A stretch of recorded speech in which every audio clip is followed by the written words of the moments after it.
Chaque jour et pour de plus en plus de personnes, le quotidien se vit aussi au travers des réseaux sociaux. Des réseaux qui, sur le net, vous convient à toutes sortes d'événements. Une des dernières nouveautés en la matière sont les flash parties. Le concept est extrêmement simple.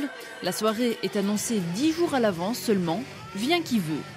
Maintenant, on est vraiment dans la génération zapping. Lorsqu'ils annoncent des choses 2 mois avant, les gens les oublient ou mélangent leurs pinceaux. Et puis pour finir, ils ont barbecue chez mamie et ils oublient.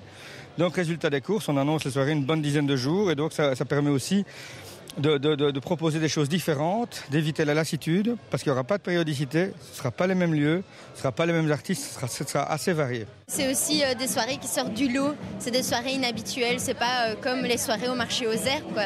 Il y a des trucs artistiques qui se font, et puis c'est des musiciens différents d'habitude.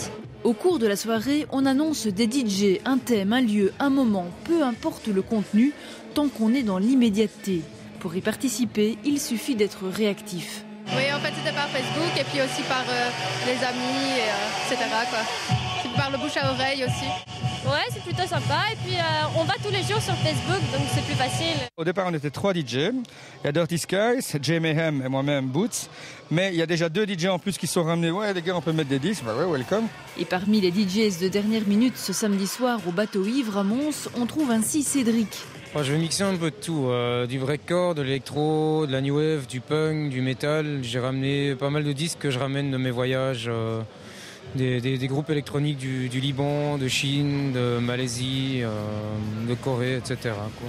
Est-ce que ça a une dimension un peu plus enthousiasmante de mixer comme ça dans une fête qui n'était pas du tout prévue et puis voilà, ça se passe à l'improviste, on a un public qu'on ne connaît pas? Disons que c'est amusant, quoi. Donc je me suis permis de prendre un peu de tout. On fera un test. Ouais, c'est une surprise, quoi. Je verrai ce qui se passera. Autre ajout de dernière minute, ces panneaux mis à la disposition des graffeurs.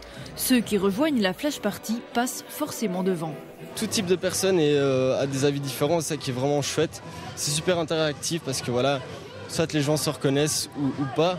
Mais le but, c'est que ça choque. Je suis venu voir un pote qui mixait, mais bon, on est arrivé, on a vu ça et franchement, je trouve que c'est une bonne initiative. Mais on devrait faire ça plus souvent pour d'autres soirées parce que c'est quand même des artistes et faut aussi les considérer comme tels, quoi. Pour sa première édition à Mons, la flash party a séduit pour différentes raisons. La musique, à l'extérieur, les tags, les graffitis, l'ambiance. Pour les artistes qui sont présents aujourd'hui, je pense que leur travail est assez intéressant. Moi je suis venue voir un ami qui, vu que c'est un ami, je me suis dit que j'allais venir le voir pour la première fois qu'il venait ici, donc voilà. Oui, et puis aussi c'est gratuit.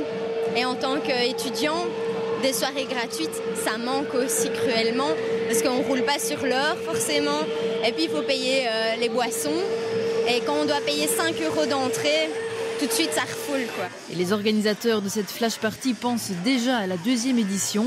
Autre lieu, autre concept, autre découverte et peut-être même participants.